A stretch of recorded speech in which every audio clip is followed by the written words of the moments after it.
"You'd embarrass me in front of my rich friends," Lila said, her wine glass trembling like she'd just confessed something shameful. I stood there in our kitchen, still wearing my work boots, and watched her perfect lipstick form those words. 24 hours later, I'd walk into her private club as its new owner. By sunset, every single one of those friends would be calling me Sir. But I'm getting ahead of myself. Before we dive deeper into this story, I have one small request. Please subscribe, drop a like, comment, and hit that hype button to boost this channel so more people can discover these incredible Reddit stories. The Rowley Club sat on 40 acres of manicured perfection just outside Chicago, where the lawns cost more to maintain than most people's mortgages. My wife loved that place like some people love church. She joined 3 years ago, right after her consulting firm landed its first 7-figure client. I'd signed the check for her membership dues without blinking, $60,000 annually. Back then, I thought we were building something together. I was wrong about a lot of things. The first crack appeared on a Wednesday evening in October. Lila had insisted I attend some charity gala at the club. "Just smile and nod," she'd said while fixing my tie that morning. "Don't talk about work. Nobody cares about logistics contracts." I should have stayed home. The ballroom glittered with crystal chandeliers and women in dresses that cost more than my truck. I nursed a bourbon near the bar, watching Lila work the room like a seasoned politician. She had this laugh she saved for important people, higher and brighter than her real one. I'd heard it a lot lately. "Nathan Cole?" A man appeared beside me, silver hair perfectly styled despite the October humidity. "I'm Carter Hayes. I don't think we've formally met." His handshake was aggressive, the kind that tries to prove something before words are exchanged. I recognized him from Lila's Instagram posts, always in the background of her carefully curated photos. Board member, hedge fund manager, the type who wore success like expensive cologne. "Nice to meet you," I said. "Lila's told me so much about you." His smile didn't reach his eyes. "She mentioned you're in construction?" "Logistics, government contracts, supply chain management for defense contractors." "Ah." He sipped his scotch slowly, deliberately. "Well, every economy needs its workers." The dismissal was smooth as silk. Before I could respond, Lila materialized between us, her hand finding Carter's arm with practiced ease that made my stomach turn. "Carter, thank you again for sponsoring our table," she said, her voice doing that thing where it went soft and grateful. She barely glanced at me. "Nathan, honey, could you grab me another wine? The Pinot, not the Chardonnay. You know I can't stand the Chardonnay they serve here." I wasn't thirsty anymore, but I went to the bar anyway. From across the room, I watched them laugh together, her head tilted just so, the way she used to tilt it when talking to me. The bartender took his time with the wine, and when I turned back with her glass, they'd moved to a quieter corner near the floor-to-ceiling windows. I stayed at the bar. An hour later, as we drove home in separate cars, she'd wanted to arrive early to help set up, I replayed the evening. The way Carter's hand had lingered on her lower back when they'd walked away.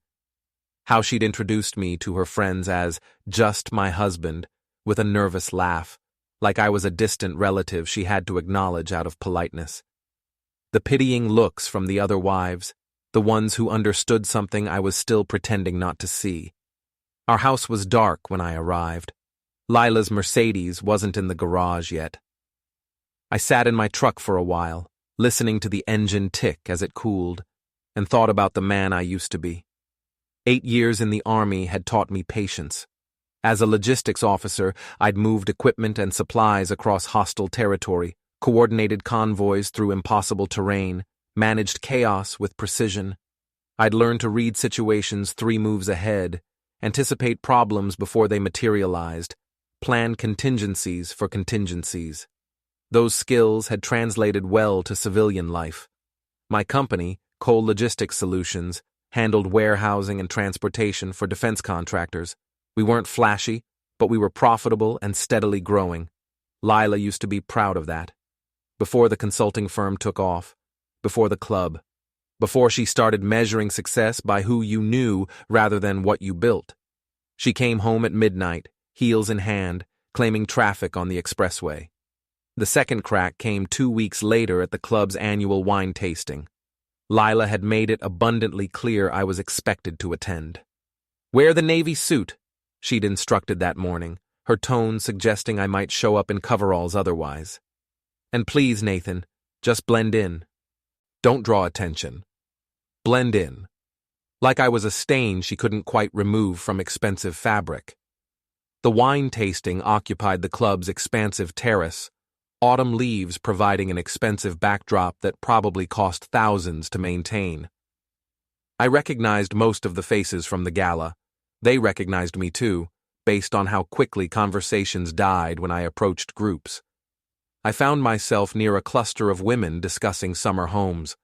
Lila stood among them, radiant in a cream dress I'd never seen before, probably another purchase I'd discover when the credit card statement arrived.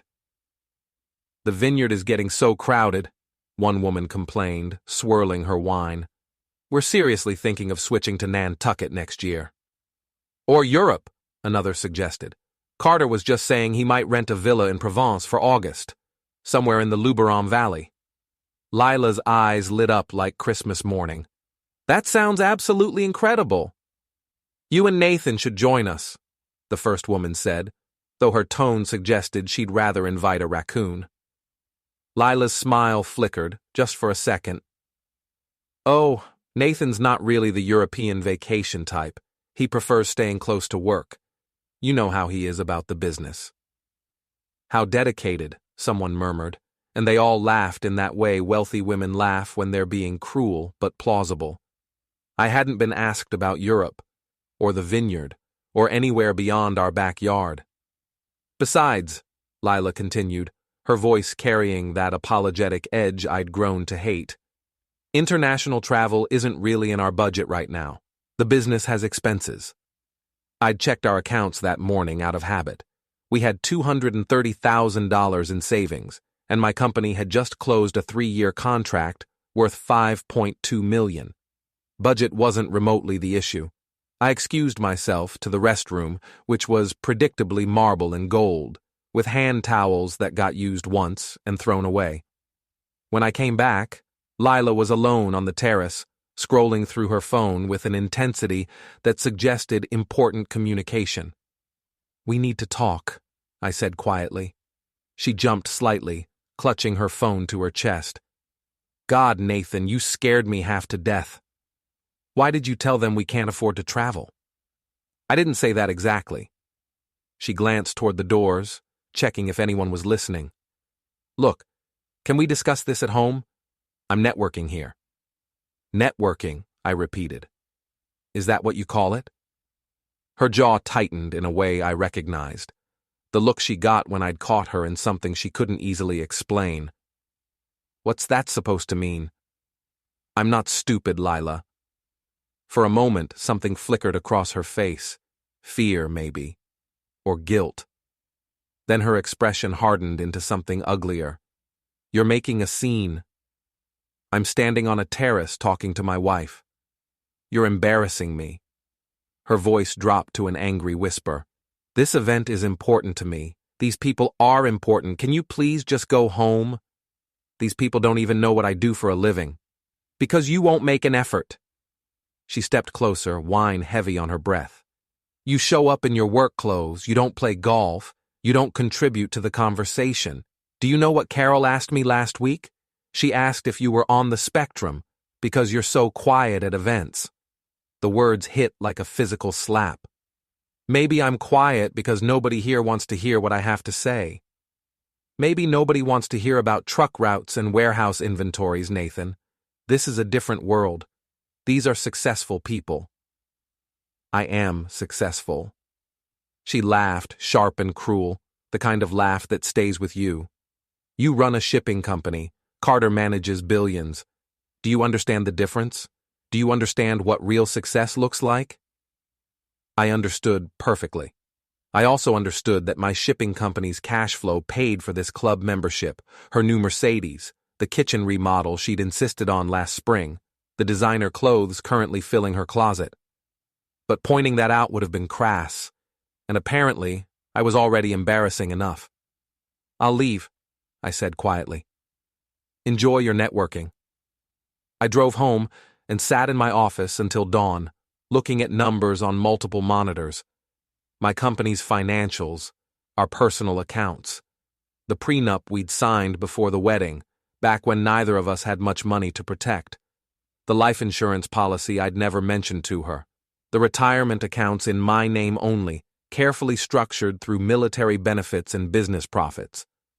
Around 3 a.m, staring at spreadsheets while drinking coffee, I made a decision. I just didn't know yet what form it would take. The third crack shattered everything. It was a Thursday in early November, and I'd left work early to grab dinner with Miles Rowe, my lawyer and former Army buddy.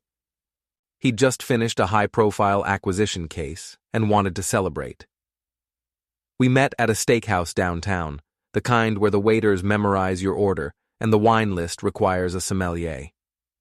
"You look terrible," Miles said, attacking his ribeye with surgical precision. "Lila still giving you grief?" "Something like that." "I never understood what you saw in her." He paused, reconsidering. "Actually, I do. She was different back then, before the money changed her." He wasn't wrong. When I'd met Lila at a friend's wedding 7 years ago, she'd been ambitious but grounded, a senior analyst trying to make partner, working 80-hour weeks but still laughing at my jokes. She'd asked real questions about my work, seemed genuinely interested in military logistics stories, made me feel like I'd found someone who understood the value of building something real.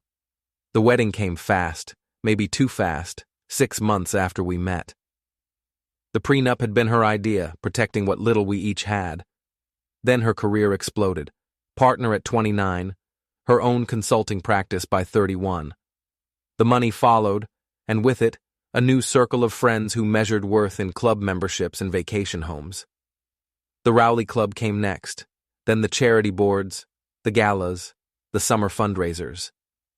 Somewhere in that transformation, she'd decided I didn't fit the image she was creating. "I think she's having an affair," I said, surprised by how easy it was to say out loud. Miles set down his fork carefully. "You sure?" "Not completely. But the signs are all there. Late nights, secret phone calls, the way she touches him." "Carter Hayes?" I looked up sharply. "How did you know?" "Please. I've seen them together at 3 different events in the past month. The man touches her like he owns her, and she lets him." Miles leaned back, studying me.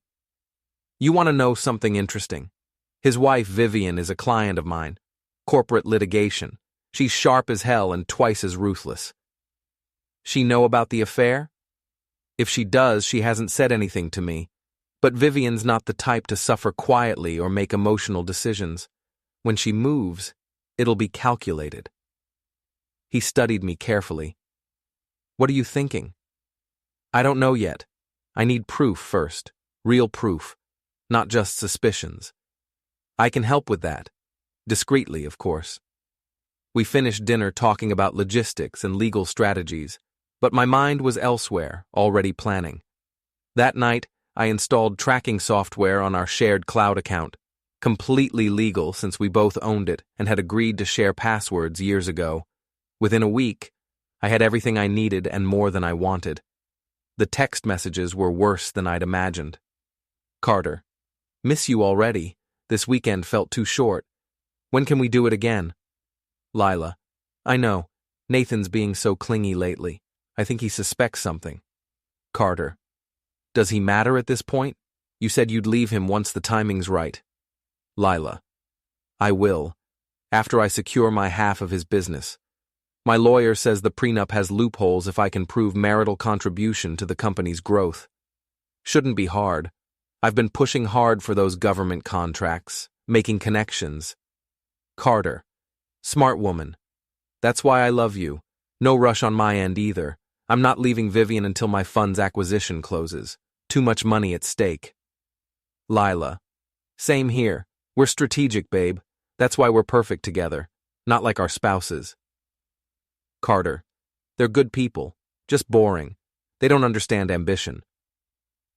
I read those messages sitting in my truck outside our house at 2 a.m. Then I read them again, and again, until the words were burned into my memory. She wasn't just having an affair. She was planning to gut me financially while pretending our marriage still mattered, while sleeping in our bed and spending my money. Worse, she actually thought she'd contributed to my company's success. The government contracts I'd spent years building relationships to secure, the reputation I'd earned through flawless execution and military precision. I called Miles despite the late hour. "I need everything you have on Carter Hayes," I said when he answered, voice thick with sleep.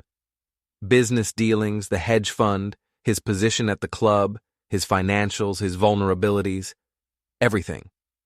"This is happening then?" Miles asked, suddenly alert. "This is happening." He sent over files within an hour. The man kept detailed research on everyone in Chicago's business world. Carter's fund, Hayes Capital Management, looked impressive on paper. $3 billion in assets under management, consistent returns over 5 years, connections to major institutional investors and university endowments. Board positions at several organizations, including the Rowley Club. But Miles had highlighted several concerning details in red. Aggressive leverage ratios that would make any risk manager nervous. Heavy investments in declining sectors, retail real estate, fossil fuels. Board members who'd recently resigned without public explanation, which usually meant internal disagreements about direction or ethics. The fund was overextended, possibly by hundreds of millions. One wrong move, one major client withdrawal, and the whole thing could collapse like a house of cards. More interesting was the club itself. The Rowley Club had been family-owned for 60 years before going private equity in the early 2000s. It currently operated under a holding company with a dozen board members, each holding between 5 and 20% stakes. According to Miles's notes, the club was hemorrhaging money, pandemic losses they'd never recovered from, declining membership as younger wealthy people chose different status symbols, expensive renovations that hadn't attracted the new blood they'd hoped for. They'd been quietly seeking investors for months, desperate for capital injection. Carter sat on that board. Carter, whose fund was leveraged to the breaking point and needed liquidity. I smiled for the first time in weeks, sitting alone in my truck. The next morning, I called a contact at First National Bank. My company's credit was spotless, our balance sheets healthy, our government contracts providing guaranteed revenue streams. Within 3 days, I had a line of credit for $15 million, secured against receivables and equipment. More than enough to do something interesting. Then I reached out to an old Army connection who'd gone into private equity after his service. He owed me a significant favor from years back, something involving a supply chain disaster I'd fixed in Afghanistan that saved his unit from a congressional investigation. We met for coffee at a place downtown where nobody from Lila's world would ever go. "I need to buy something," I told him, sliding a folder across the table. "And I need it done quietly through shell companies that can't be traced back to me immediately." He grinned, flipping through the documents. "I love it when you get that look in your eyes. What are we buying?" "A country club." His grin widened. "Even better. Building a revenge machine requires patience and precision. The Army taught me that. You don't rush the convoy through hostile territory. You plan meticulously. You scout every route. You wait for the perfect moment when all variables align. I had time. Lila thought I was oblivious, and that was my greatest advantage. For the next 3 weeks, I played the dutiful, slightly pathetic husband to perfection. I attended her charity events without complaint, smiled blandly at Carter's condescending remarks about blue-collar work, let her friends treat me like furniture they had to work around. Every dismissal, every pitying look, every whispered joke they thought I couldn't hear, I cataloged it all, stored it away as fuel. Meanwhile, behind the scenes, things moved with military efficiency. Miles connected me with two disgruntled board members at the Rowley Club. Both were retirement-age businessmen, tired of propping up a failing investment that consumed their time and money. They wanted out, and they wanted their money back before the whole thing collapsed. Through a shell company called Mountain Ridge Holdings, carefully structured to hide my involvement, I made them generous offers. The first board member sold immediately.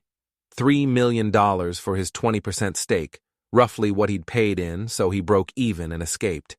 The second took more convincing until I showed him detailed projections for what the club could become with proper management and capital injection.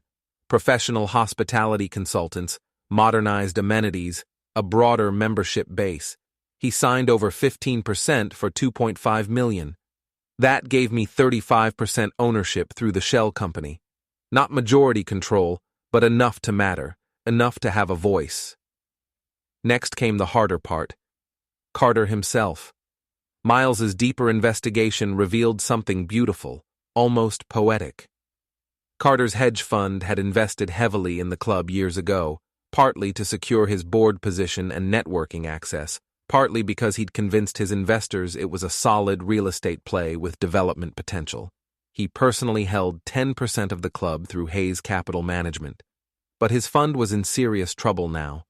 The leverage I'd noticed was worse than it initially looked. Two major institutional clients were quietly withdrawing capital, spooked by 3 consecutive quarters of poor returns. If those withdrawals became public knowledge, there'd be a stampede for the exits. I needed someone with inside access to Carter's world, someone with motivation to see him hurt. Vivian Hayes worked from an office in downtown Chicago, running a litigation consulting firm that made serious money advising corporations on legal strategy. Miles arranged an introduction under the guise of needing corporate advice for my expanding business. We met in her office on the 40th floor, all glass and steel and expensive modern art. "Miles speaks highly of you," she said, shaking my hand with a grip that matched mine in firmness. Her eyes were calculating, missing nothing. "Something about government contracts and logistics?" "That's part of my business, but I'm here about something else entirely." I set my briefcase down and looked her straight in the eye. "I know about your husband and my wife." She didn't flinch, didn't pretend surprise. "I see. You want what exactly? Commiseration? A shoulder to cry on?" "I want Carter ruined, professionally, financially, and socially, completely destroyed. And I think you might want the same thing." "Revenge fantasies are expensive, Mr. Cole. They're also usually stupid and poorly planned." "This isn't fantasy. I have a detailed plan, significant capital, and the patience to execute properly." I opened my briefcase and showed her everything. The text messages between Carter and Lila. My acquisition of club shares through the shell company. Carter's fund problems documented in detail. The leverage points we could exploit. Financial projections showing exactly how his world could collapse. She listened without interrupting, occasionally making notes on a legal pad with precise handwriting. When I finished, she sat back in her expensive chair and smiled, the first genuine smile I'd seen from her. "What exactly do you need from me?" "Information, timing, access to Carter's business dealings. Maybe a well-placed conversation with his biggest clients when the moment's right." "And what do I get?" "The satisfaction of watching him lose everything?" "Not enough." She tapped her pen against the legal pad thoughtfully. "I want half the club when this is done." I hadn't expected that. "You want ownership?" "I've always liked that place. My grandfather was a founding member before the family sold their stake in the 80s. Consider it sentimental value." She smiled coldly. "Plus, your wife and mine clearly spend too much time there together. I'd enjoy making it uncomfortable for them, making them feel like they don't belong." We shook on it, and I saw the steel in her eyes that Carter had apparently missed. Over the next 2 weeks, Vivian worked her particular brand of magic. She'd never said anything to Carter about knowing of the affair, letting him think he was clever and careful. But she started asking pointed questions about the fund's performance, where their personal money was invested, whether the club stake made sense given its ongoing financial troubles. Carter, eager to appear competent and in control, gave her access to recent fund reports. She photographed everything and passed it to me through encrypted channels. The fund was bleeding worse than Miles had initially suspected. 2 more institutional investors were preparing to withdraw by year-end, university endowments that had compliance requirements about risk management. If they pulled out, Hayes Capital Management would face massive liquidity problems. Carter would have to sell assets immediately, probably at significant losses, to meet redemption requests. Assets like his 10% stake in the Rowley Club. He'll try to find a buyer before the withdrawals become public, Vivian explained over drinks at a bar downtown, far from anywhere we might be recognized. Probably someone in his network who won't ask hard questions or do proper due diligence. How long do we have? Christmas, maybe early January at the latest. He's planning to announce strong fourth-quarter returns to keep everyone calm through the holidays. But the math doesn't work. He's hiding substantial losses in complicated derivatives positions that'll unwind by January, whether he likes it or not. Can you accelerate the timeline? She smiled like a shark. One of his biggest clients is a university endowment. The CFO is a friend of mine from law school. What if he heard a credible rumor about fund instability from someone he trusts? Would he pull out early? If the rumor came from the right source with specific details, absolutely. These endowments have fiduciary duties. They can't ignore credible warnings. I ordered another drink, feeling pieces fall into place. Make the call. At home, Lila remained completely oblivious to everything happening around her. She'd gotten sloppy with her phone security, leaving it unlocked while showering or sleeping. I photographed everything systematically.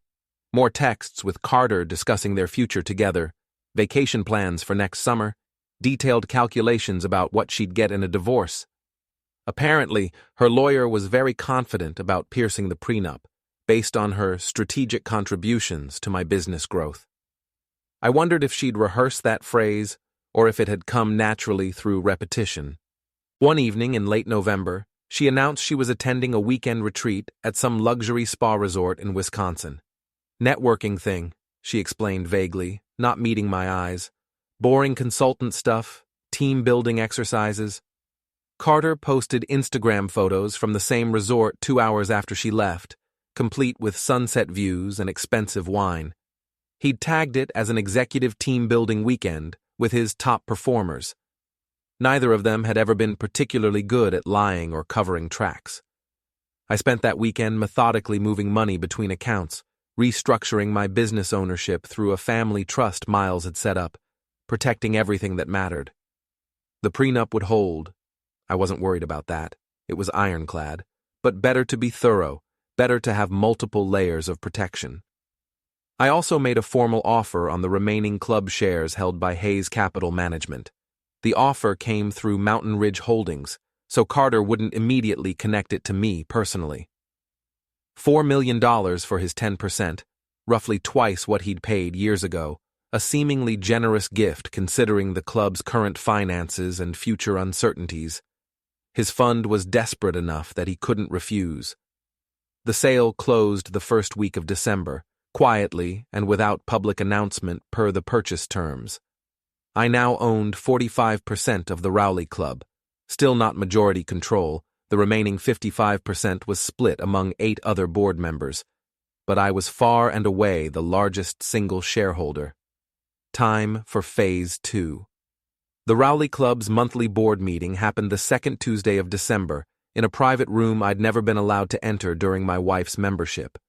I showed up at 10 in the morning wearing my best suit, carrying a briefcase full of meticulously organized documents and legal paperwork. The board members looked genuinely confused when I walked into their meeting room.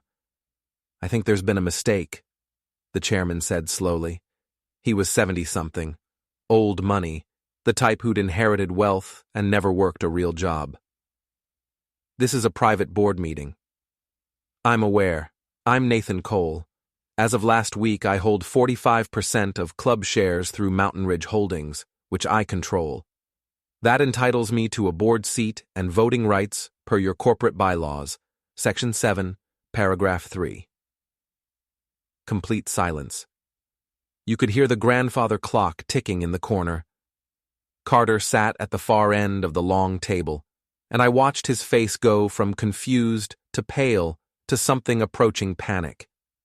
He'd signed the sale documents himself just days ago without apparently reading them carefully or investigating the buyer. The shell company had been too opaque, the transaction too fast, and he'd been too desperate for the cash. "That's impossible," he said weakly. I placed my purchase agreements on the polished table, each one properly notarized and legally binding. "Your fund sold me 10% 6 days ago. I acquired the other 35% from previous board members over the past month through separate transactions. Everything's completely legal and properly documented. My lawyer can confirm if you'd like to call him." The chairman examined the papers with shaking hands, his expression souring with each page. "Well, this is highly irregular and frankly quite aggressive. But valid according to your bylaws?" He looked up, defeated. "Valid, yes, legally valid." "Then I'll take that seat." I pointed to an empty chair and sat down without waiting for permission. "What's on today's agenda? I'd like to contribute to the discussion." The meeting continued in stunned, uncomfortable silence. They discussed budget shortfalls, worse than I'd expected, membership renewal problems, upcoming holiday events. I said nothing for the first hour, just took detailed notes and let my presence unsettle them, let them wonder what I was planning. Carter kept staring at me like I'd grown a second head or risen from the grave. When the meeting finally ended, he followed me out into the parking lot, practically running to catch up. "What the hell do you think you're doing?" he demanded, grabbing my arm. I looked down at his hand until he removed it. "Attending board meetings. It's my right as a major shareholder." "You don't belong here. You have no idea how to run something like this." "Funny. My wife says the same thing about me, generally." I unlocked my truck slowly. But 45% ownership suggests otherwise. Suggests I belong here more than almost anyone. This is about Lila. Not a question, a statement of dawning realization. This is about business and investment opportunities. Though, speaking of Lila, you should know she's planning to divorce me right after securing half my company's value. Thought you'd want a heads up about her strategic nature since you're planning a future together. His confidence flickered badly. "You're bluffing." "I have all the texts, Carter. Every single message between you two for the past 6 months, including the ones where she talks about waiting until your fund's acquisition closes and you leave Vivian. How's that acquisition going, by the way? Still on track?" All the color drained from his face. He looked like he might be sick right there in the parking lot. I climbed into my truck and started the engine. "See you at the Christmas gala in a few weeks, Carter. I'll be the one who owns almost half the venue. Should be fun." Driving home, I felt something close to joy for the first time in months. The kind that comes from a complex plan working perfectly, every piece falling into place. But I wasn't done. Not even close. That night, I called Miles from my home office. "Time to buy the rest. I want controlling interest." "You want majority ownership? That's ambitious." "I want it all, or at least enough that nobody can question who's actually in charge here." That'll take months of careful negotiation with the remaining board members. "We don't have months. Christmas gala is in 3 weeks. I need control before then, before Lila's big moment." He whistled low. "That's extremely aggressive. You'll have to pay premium prices, probably overpay significantly." "I don't care what it costs. Make it happen." The next 2 weeks were a blur of meetings, negotiations, and carefully worded offers delivered through Miles. We worked 18-hour days, targeting board members one by one, learning what motivated each of them. Some needed convincing about the club's future direction. Others just needed the right number with enough zeros. I offered each of them essentially the same deal. sell me their shares at a modest premium over what they'd paid, and they could keep their club membership at a significantly discounted rate for life. Most of them were genuinely tired of the financial headaches anyway, tired of pouring money into a failing investment. The club had become an obligation rather than a pleasure, a source of stress rather than enjoyment. By December 20th, I'd acquired another 25% through various negotiations. That put me at 70% ownership, controlling interest by any measure, complete operational authority. The remaining 30% was split among 3 die-hard board members who refused to sell at any price, including the chairman. Fine. I didn't need them. 70% was enough to do whatever I wanted. I scheduled an emergency board meeting for December 23rd, 2 days before Christmas. 2 days before the annual gala where Lila had planned to shine, where she was on the planning committee, where she'd probably hoped to publicly celebrate with Carter. The emergency meeting lasted exactly 15 minutes. As majority shareholder, I announced without preamble, I'm exercising my right under the corporate bylaws to restructure the board composition. Effective immediately, I'm appointing 3 new board members to fill vacant positions. I introduced them: a retired general I'd served under in Afghanistan, a hospitality consultant with 20 years running luxury properties, and Vivian Hayes, who smiled pleasantly at everyone's shocked faces. The old guard sputtered protests, but the bylaws Miles had made me memorize were crystal clear. Majority shareholder had absolute authority to reshape the board at will. I'm also assuming the role of club president effective today, I continued. My first acts are implementing new operational standards, full financial review and audit, staff restructuring where necessary, menu updates from our new culinary consultant, and significantly revised event protocols starting with the Christmas gala. This is outrageous, the chairman said, his voice shaking. You can't just walk in here and... I can, and I am. You're welcome to retain your membership under the new fee structure, or you can sell me your remaining shares. Your choice entirely. I stood and walked out, leaving them speechless and furious in the meeting room. Vivian caught up with me in the hallway, grinning widely. That was absolutely beautiful to watch. Think they'll fight it legally? With what grounds? You own 70%. They'd spend a fortune on lawyers just to lose badly and publicly. She straightened her designer jacket. So, when do I officially get my half? After the gala. I want to enjoy Christmas first, enjoy watching this play out. Fair enough. I'll be there with bells on, metaphorically speaking. I drove home, and for the first time in months, walked through my front door feeling like I owned something worth owning, like I'd built something real and meaningful. Lila was in the kitchen, on her phone as usual. She barely looked up when I entered. You're home late, she said absently, typing something. Board meeting at the club. She was texting someone, smiling at her screen. Probably Carter, probably making plans. The Christmas gala is in 2 days, I said casually. I know. I'm on the planning committee, remember? Finally, she looked at me. You're coming, right? You're not going to embarrass me by skipping it? Wouldn't miss it for anything. Try to dress appropriately this time. It's black tie formal, and last year you wore that terrible rental tux that didn't fit right. I'll make sure I look the part, I promise. She went back to her phone, dismissing me entirely. I headed upstairs to my office and shut the door firmly. 2 more days, then the curtain falls, and the real show begins. Christmas Eve morning arrived cold and bright, frost covering the lawn. Lila was already gone when I woke up. Last-minute gala preparations, according to the note she'd left on the kitchen counter in her precise handwriting. I made coffee and sat in the silence of our house, thinking carefully about everything that was about to happen, every move I'd make.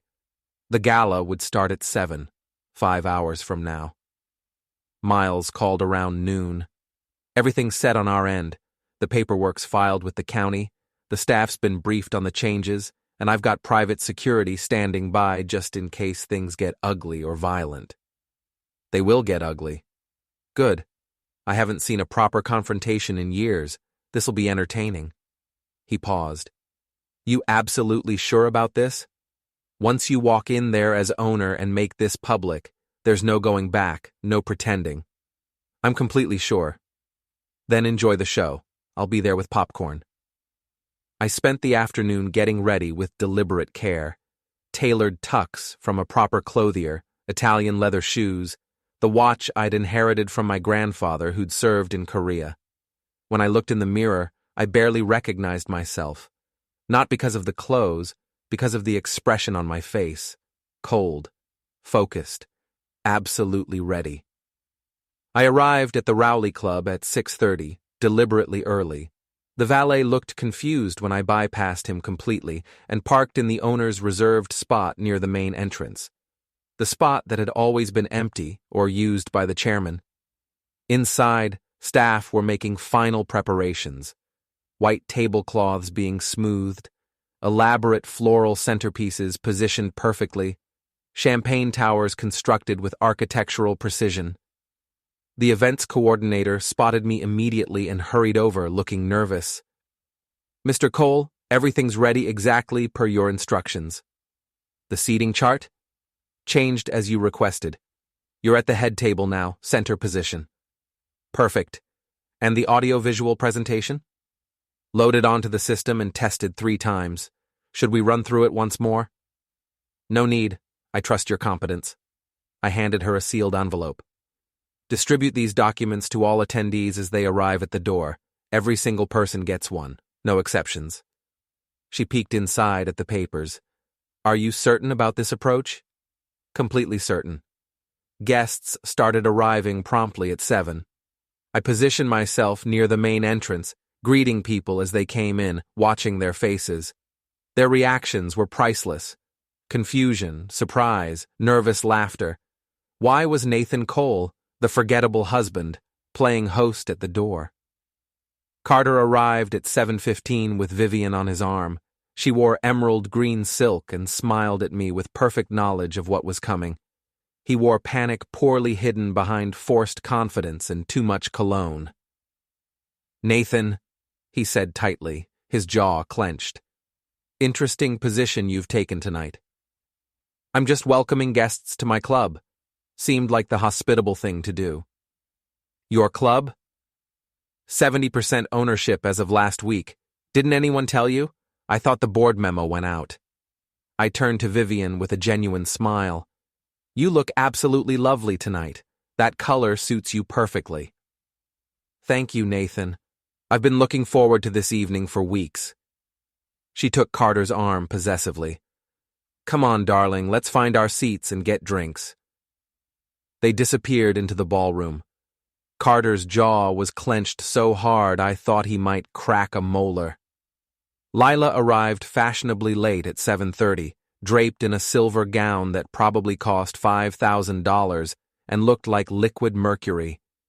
She swept past me without a single word or glance, surrounded by her committee friends, all of them laughing and chattering like exotic birds, drunk on their own importance. I gave her exactly 5 minutes to settle in, find her seat, start feeling comfortable and safe. Then I made my entrance. The ballroom looked magnificent. 200 people in formal wear, crystal chandeliers throwing prismatic light, a string quartet playing something classical and expensive. I'd always been excluded from this room's inner circle, always been the outsider looking in. Tonight, I owned it completely. I walked directly to the head table where Lila sat with her planning committee. She looked up, saw me approaching, and frowned with instant irritation. Nathan, what are you doing here? This table is reserved for committee members and the club president. I sat in the empty chair directly beside her. That would be me now. She stared blankly. What are you talking about? Check your program, the one they handed you at the door. Everyone at the table frantically grabbed their programs. There it was on the first page in elegant script. Club President, Nathan Cole. This is a printing mistake, Lila said, her voice rising slightly with panic. The president is Richard Morrison. This is obviously wrong. Was Richard Morrison. He's still on the board, but no longer president. I assumed that role last week when I acquired majority ownership of this establishment. The entire table went silent. Lila's face cycled through several distinct shades of pale. You bought the club? That's impossible. 70% of it, actually. Took about 6 weeks of careful negotiations, but the paperwork cleared. I gestured casually to the room. Surprise, darling. Her hands were visibly shaking. How did you... We don't have that kind of money available. We don't. I do, personally. I sipped my water calmly. Turns out my little shipping company is worth quite a bit more than you realized, especially since we landed 3 major new government contracts last quarter, 15-year agreements. My strategic planning finally paid off handsomely. The words landed exactly as I'd intended them to. She'd written texts about her strategic contributions. Now she knew I'd read every single one. We need to talk, she hissed urgently. Privately. Right now. Later. I have to give a speech first. Presidential duties. I stood and walked to the podium at the front of the room. The room gradually quieted as people noticed me standing there. 200 faces turned in my direction, some curious, some confused, most probably wondering who exactly I was and why I was at the microphone. Good evening, everyone, I began, my voice carrying clearly. For those who don't know me, I'm Nathan Cole. As of last week, I'm the majority owner and president of the Rowley Club. Surprised murmurs rippled through the crowd like a wave. I know this is unexpected and somewhat shocking. Many of you are wondering how someone like me, someone who was barely tolerated at these events, someone who was treated like furniture, could possibly own this place. I smiled without warmth. The answer is remarkably simple. I paid for it. Cash and credit, all legal and proper. Nervous laughter scattered through the room. But I didn't buy the club just as a financial investment or business opportunity. I bought it because I wanted to understand something fundamental. What makes a place like this special?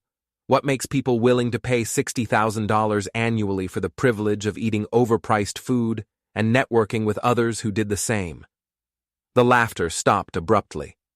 And then I realized it's not really about the club at all. It's about who gets to be here, who belongs, who matters, who's inside the circle and who's outside.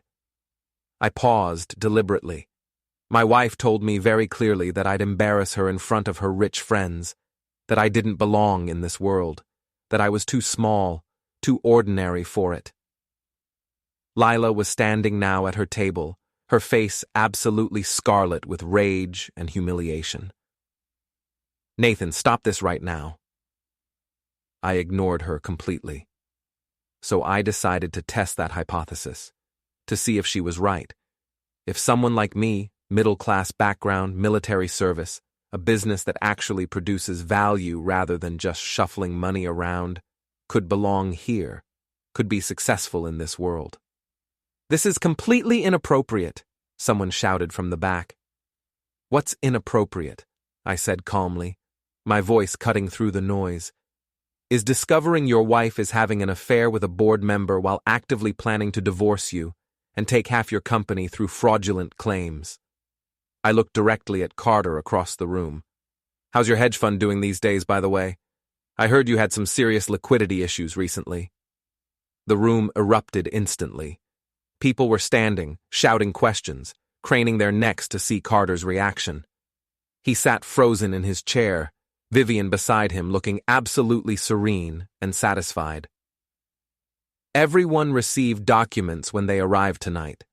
I continued over the chaos. Those documents outline my comprehensive plans for this club's future. New professional management, lower, more reasonable dues, significantly better food quality, completely transparent finances. Anyone who doesn't appreciate these changes is welcome to leave and terminate their membership. You can't do this, the former chairman yelled, his face purple. I can, and I am doing it.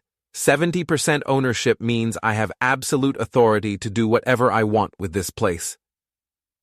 I stepped away from the podium. Enjoy your evening, everyone. Dinner will be served shortly, and I promise it'll be better than what you're used to. I walked back toward my table, but Lila intercepted me in the middle of the ballroom, grabbing my arm hard enough to hurt. "You've completely lost your mind," she said, her voice shaking with pure rage. "Do you have any idea what you've just done to me?" Taken control of my own life. Something I should have done months ago. That speech.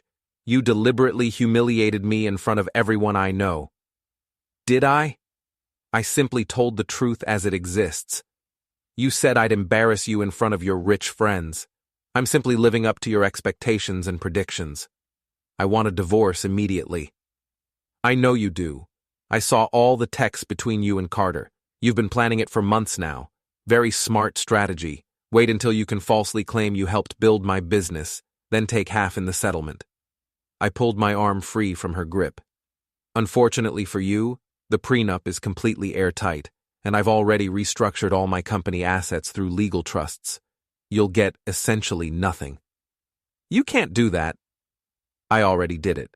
While you were at that romantic spa weekend with Carter. Good pictures, by the way. Very romantic and incriminating. She stumbled backward like I'd physically struck her. Around us, people were openly staring, pointing, recording everything on their phones.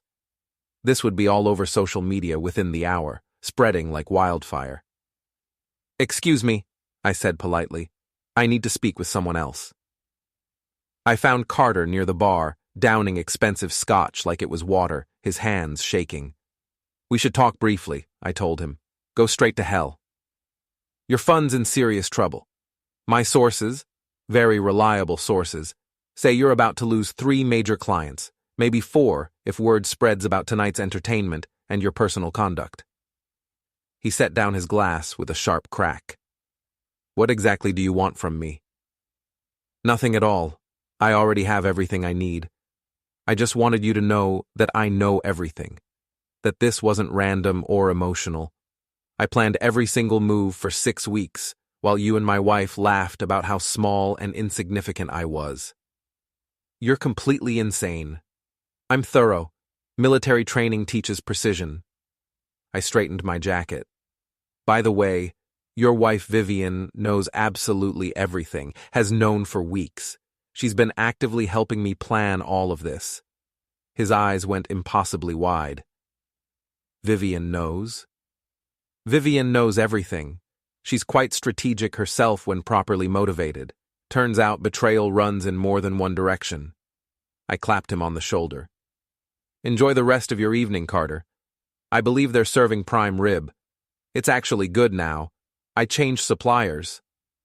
I left him standing there, his entire world visibly crumbling around him in real time. The rest of the gala was controlled chaos. Half the guests left immediately, either scandalized or deeply uncomfortable. The other half stayed, either supportive of the changes or just hungry for more gossip and drama.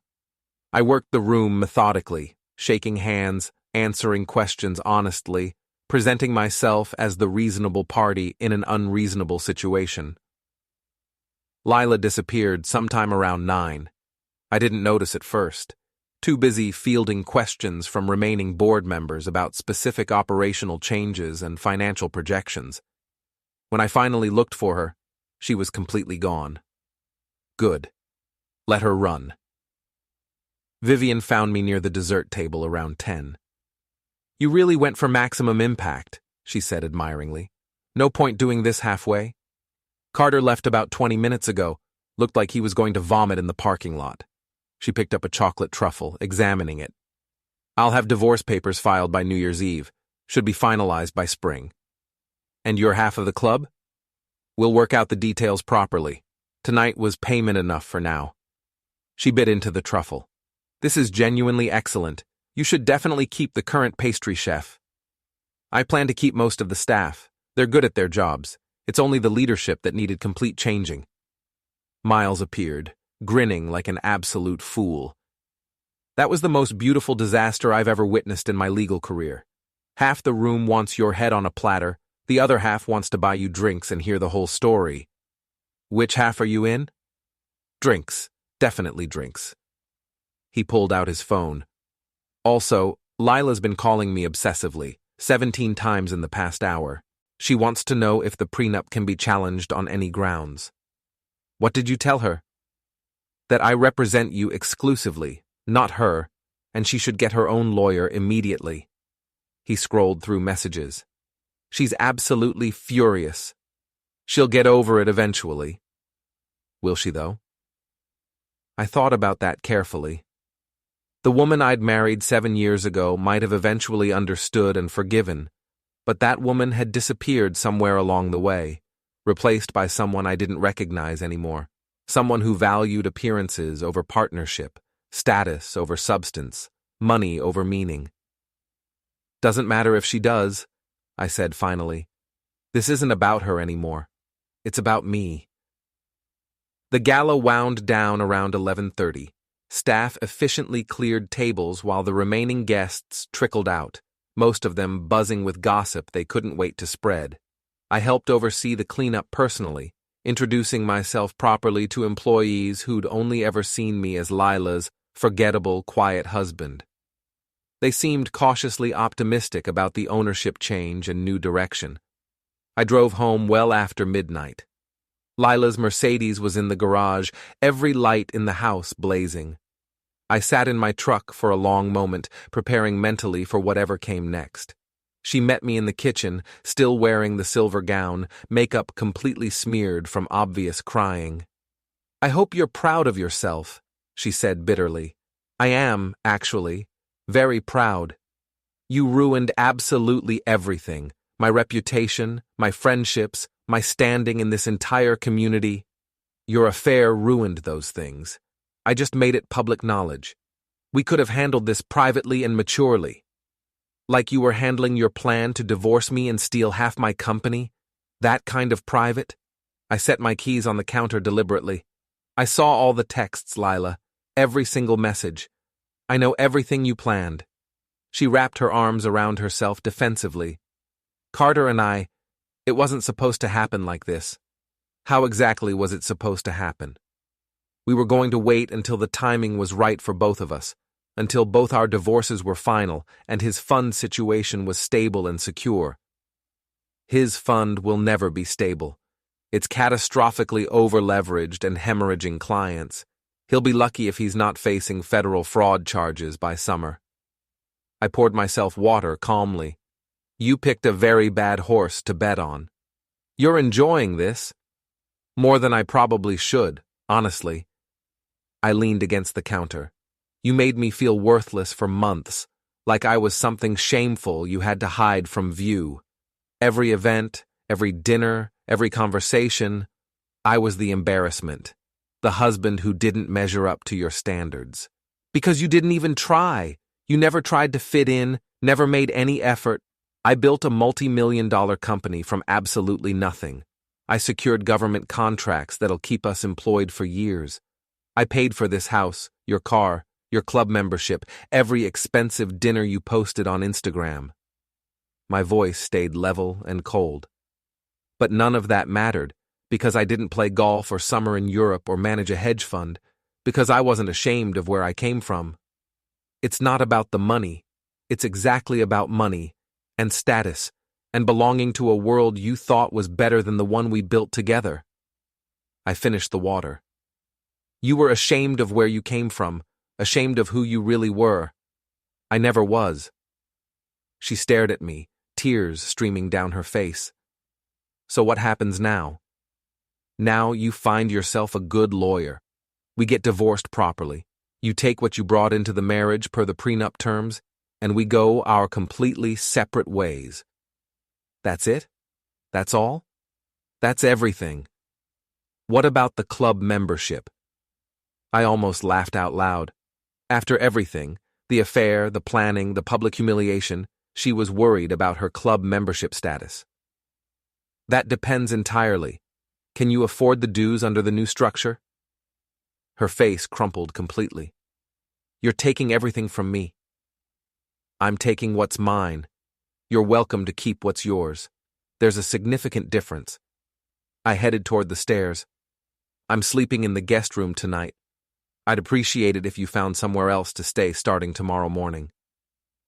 This is my house, too. It's our house legally, but I'm the only one who can afford the mortgage payments. I stopped on the landing, looking down at her. Oh, and Lila? That thing you said about me embarrassing you in front of your rich friends? You were absolutely right. I would have embarrassed you, because I'm not ashamed of who I am or where I came from, and that would have been embarrassing to someone like you. I went upstairs and locked the door firmly.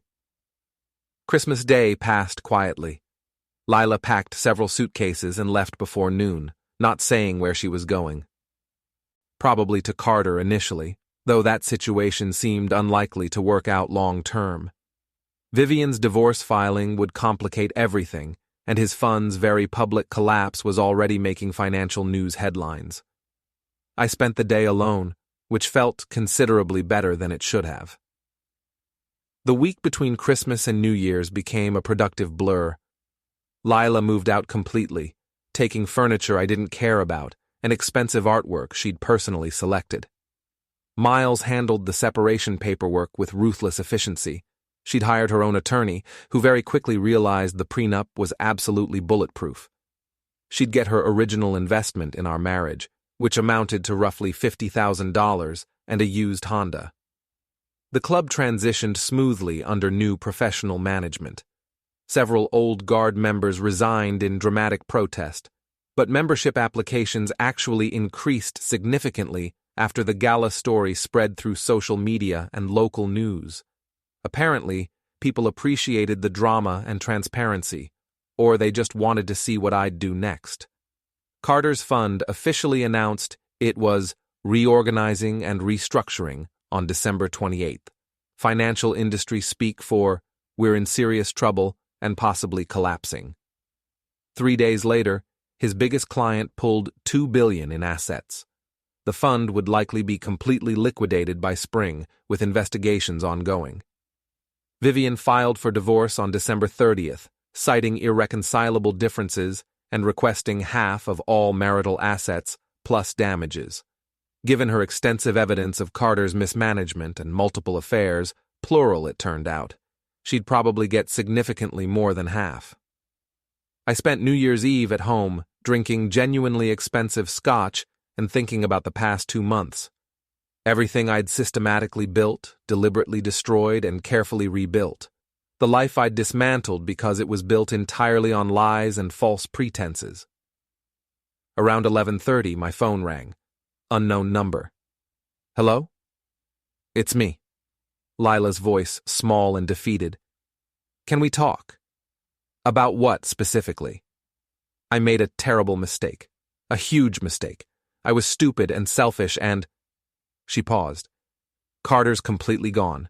His wife took everything, his funds collapsing, and he won't return any of my calls. And you're calling me because? Because I'm genuinely sorry. Because I want to fix this somehow. I let the silence stretch uncomfortably. Nathan, are you still there? I'm here. I'm just wondering what exactly you think there is to fix. Our marriage, us. I know I hurt you badly, but we can work through this. No, we can't. Please, I love you. You love what I can provide. There's a significant difference. I walked to the window, looking out at the dark street. You made your choices very deliberately, Lila. You chose status over partnership, Carter over me, a lifestyle over an actual life. I was confused. You were calculated. You planned every step of leaving me while pretending everything was fine. You were going to destroy my company and walk away with millions. My voice hardened. The only reason you're calling now is because your backup plan fell apart completely. That's not fair. It's completely fair. If Carter's fund was thriving and Vivian had stayed quiet, you wouldn't be on this phone. You'd be planning your next strategic move. She started crying. I have nowhere to go. That's not my problem anymore. How can you be so cold? You taught me how. Every dismissal, every insult, every time you made me feel like I was something to be ashamed of, that taught me. I checked my watch. It's almost midnight. New year, new life. I suggest you start building yours. Nathan, please. I hung up. At midnight exactly, I poured another scotch and watched fireworks through the window. Somewhere in the city, people were celebrating, kissing, making optimistic resolutions. I stood alone in my house and felt something I hadn't felt in months. Peace. January brought bitter cold winds and new routines. I moved through the weeks with clear purpose, restructuring both the club and my personal life. The house felt larger without Lila's constant presence, but not empty. Just different. Peaceful. The club thrived under new management. We cut unnecessary expenses, improved food quality dramatically, and made the atmosphere less pretentious and exclusive. Membership actually increased. Turned out people enjoyed a country club that didn't make them feel inadequate or judged. Carter's fund officially dissolved in mid-January. The Securities and Exchange Commission opened a formal investigation into his trading practices. Word in financial circles said he'd face massive fines, possibly criminal charges for fraud. His divorce from Vivian was proceeding with brutal efficiency. She'd documented everything meticulously, including overseas accounts he'd tried to hide. I saw him once, in early February, leaving a lawyer's office downtown. He looked like he'd aged 15 years. Unshaven, wrinkled suit, the kind of exhaustion that comes from watching your entire world collapse. He spotted me across the street. For a moment, we just stared at each other. Then he turned and walked away quickly, shoulders slumped. I didn't feel victorious, just finished.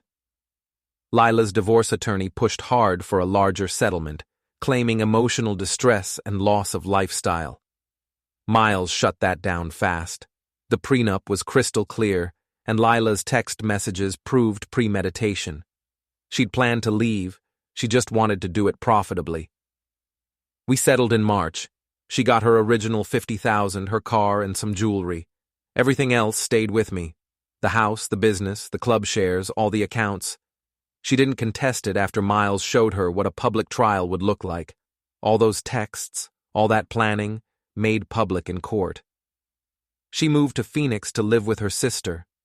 I heard through mutual friends that she'd started over, new job, new life, far away from the world she'd craved so desperately. Good for her, I supposed. Vivian and I met for lunch in late March to finalize the club ownership split. She'd decided she wanted 30%, not 50%. Too much work, she explained. I'm busy with my own company, but I do enjoy having a say in how the place runs. That's fair. You earned it. So did you. She sipped her wine. Carter's broke, by the way. Completely. The SEC fined him personally. Creditors took everything, and he's facing potential time for fraud. How do you feel about that? Relieved, vindicated, a little sad, honestly. She set down her glass. I loved him once, but he chose ego over everything else, made him stupid. Same with Lila.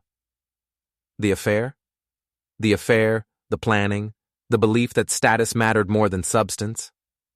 I leaned back. She wanted to be someone she wasn't, forgot who she was in the process. Do you miss her? I thought about that. I miss who she was 7 years ago, but that person's been gone for a while. Fair enough. Vivian signaled for the check. So what now? You've got your revenge, your club, your business. What's next? Living. Just living. She smiled. Simple answer. Simple's underrated. We finished lunch and went our separate ways. Partners in business, allies in survival, nothing more complicated than that. Spring arrived with unexpected warmth. The club's grounds turned green, members started using the tennis courts again, and life settled into something approaching normal. Then, on a Wednesday in mid-April, Lila called. I need a favor, she said, her voice tight. What kind of favor? Financial. I'm in trouble. I almost hung up. Then curiosity got the better of me. What kind of trouble? The kind where my rent's 3 months overdue and I'm about to be evicted. She paused. My job fell through. The consulting firm I joined went under last month. I've got nothing. And you thought I'd help because? Because despite everything, I know you're not cruel. You're angry, and you have every right to be, but you're not the type to let someone suffer when you can prevent it. She wasn't wrong. I hated that she wasn't wrong. How much do you need? 10,000, just to get current on rent and buy time to find new work. I sat in my office, looking at the numbers on my screen. 10,000 was nothing, pocket change. But the principle of it, helping someone who'd planned to destroy me, that was something else. I'll think about it, I said. Nathan. I said, I'll think about it. I hung up and stared at my phone for a long time. Miles thought I was crazy when I told him. She tried to ruin you. Why would you give her anything? Because holding grudges is exhausting. That's not revenge. That's forgiveness. Maybe I'm done with revenge. You sure about this? I wasn't. But I transferred the money anyway. $10,000 to Lila's account with a message. Final courtesy. Don't contact me again. She didn't respond. I didn't expect her to. 2 weeks later, I was at the club reviewing quarterly reports when the receptionist called my office. Mr. Cole, there's someone here to see you. She says it's important. Who? A woman named Lila Cole. I should have said no. Should have had security escort her out. Instead, I told the receptionist to send her up. She looked different, thinner, tired, wearing a simple dress instead of designer clothes. No makeup, hair pulled back, the Lila I'd married before everything changed. Thank you for seeing me, she said, standing in my doorway. You have 5 minutes. I came to thank you, for the money, and to apologize. You apologized on New Year's. I didn't believe you then either. I know. She stepped inside, closing the door. But I need to say it anyway. I was awful to you. Cruel and dismissive and unforgivably selfish. I destroyed something good because I wanted something better, and I lost everything in the process. Is this the part where you ask me to take you back? No, I'm not that delusional. She sat in the chair across from my desk. I just wanted you to know that I understand what I did. I hurt someone who loved me because I stopped loving myself. I got so caught up in appearances that I forgot what mattered. I studied her face, looking for manipulation. Found only exhaustion. What do you want, Lila? Nothing. I just wanted to apologize in person. She stood. I got a job in Phoenix. Administrative work, nothing glamorous. I'm starting over, building something real this time. Good for you. Thank you for the money. I'll pay you back when I can. Don't bother. Consider it severance for 7 years of marriage. She winced at that. I deserve that. You deserve worse, but I'm tired of being angry. We stood there in silence for a moment, two people who'd once promised forever and delivered disaster. I should go, she said finally. Lila? She turned at the door. Good luck in Phoenix. I mean that. Her eyes filled with tears. Thank you. For everything. Even the revenge. I needed the wake-up call. Then she was gone. I sat at my desk for a while after she left, thinking about closure and moving forward. Sometimes revenge wasn't about destruction. Sometimes it was about showing someone who they'd become. Maybe she'd learn from it, maybe not. Either way, it wasn't my problem anymore. The club's spring gala happened in early May. I'd initially resisted having one at all. Too many bad memories from Christmas. But Vivian insisted.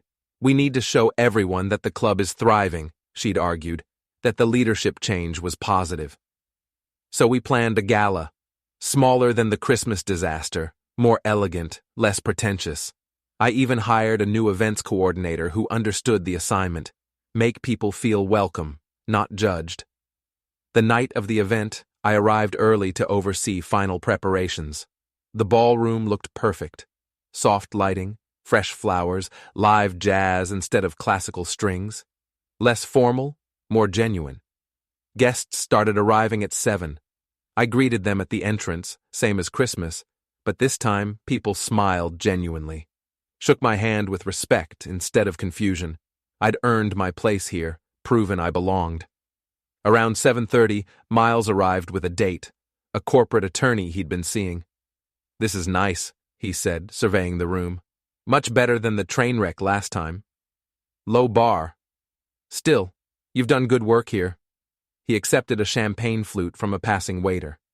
"Heard from Lila lately?" "She stopped by a few weeks ago, said goodbye, essentially." "How'd that feel?" "Like closing a book I should have finished years ago." "Poetic." "Honest."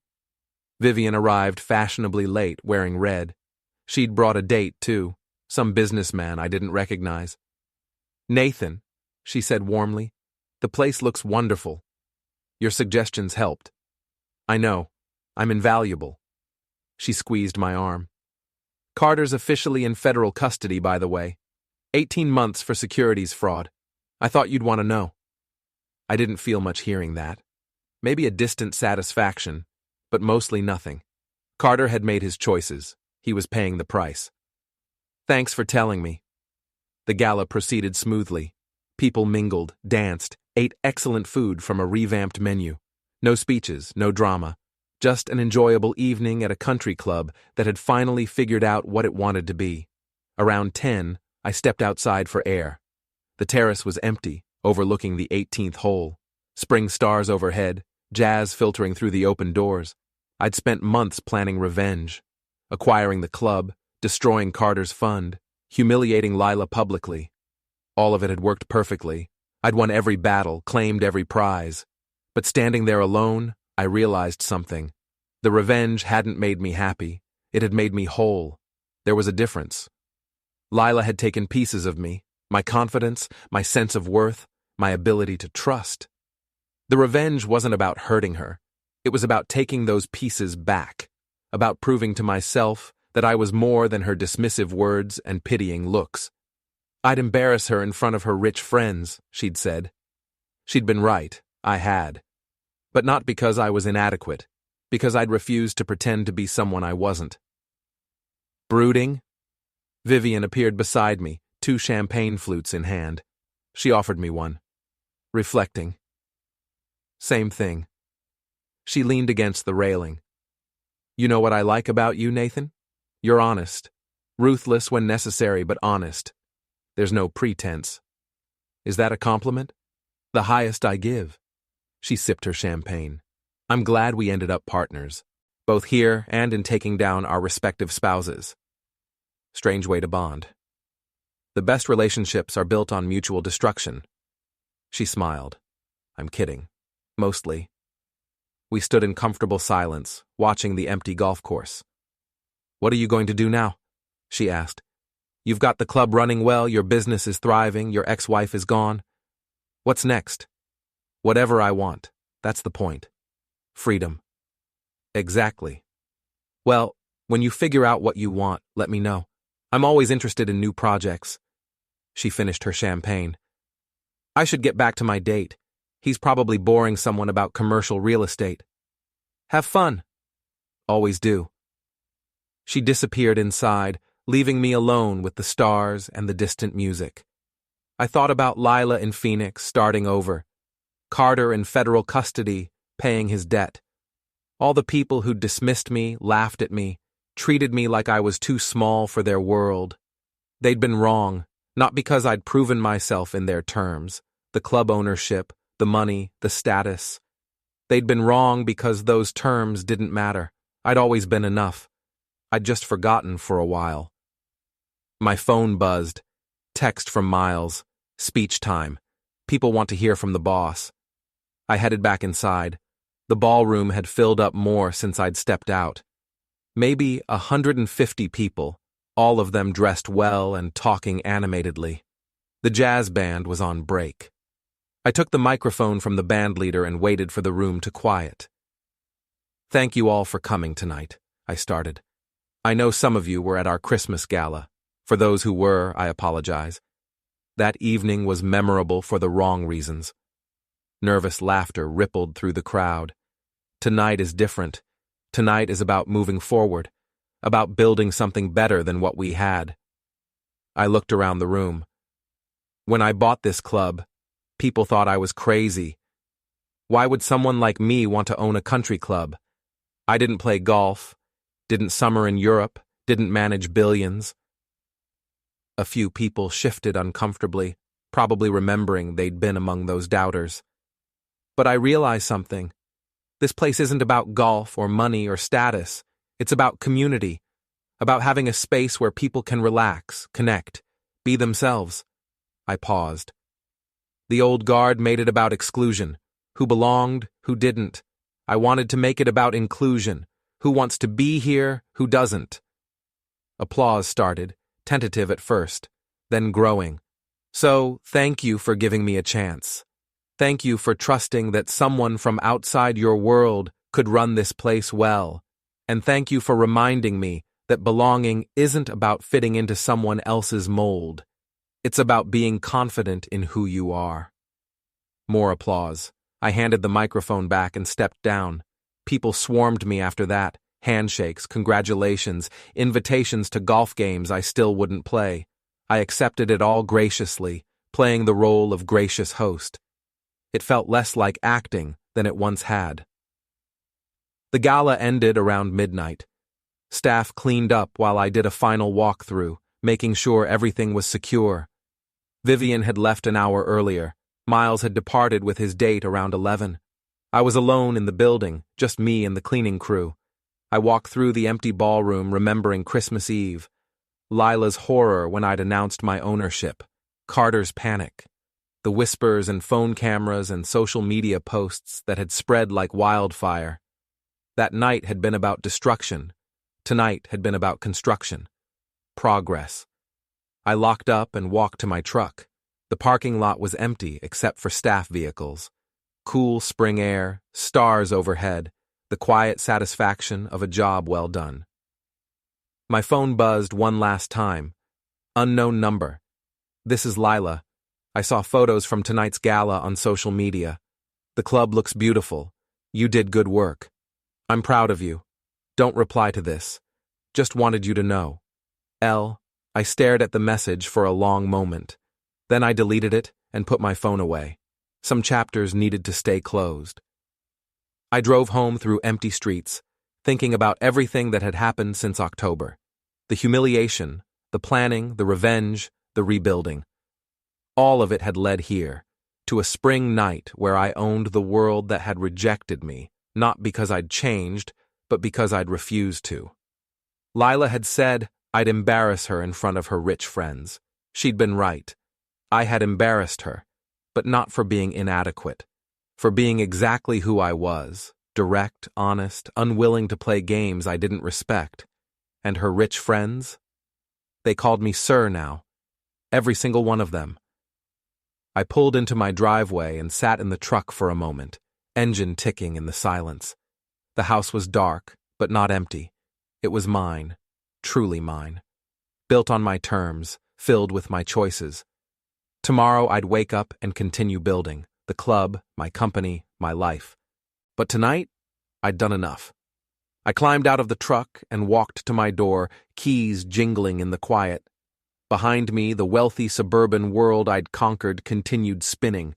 Parties, gossip, status games, people climbing ladders that led nowhere, chasing approval from others instead of themselves. Let them. I was done with that world's rules. I unlocked my door and stepped inside, closing it firmly behind me. The revenge was complete. The war was won. Now came the part nobody warns you about, learning to live with victory, building something meaningful from the ashes. I walked through my house, turning on lights, reclaiming space. In the kitchen, I poured whiskey and stood at the window, looking out at nothing in particular. You'd embarrass me in front of my rich friends, Lila had said. I raised my glass to my reflection in the dark window. Mission accomplished.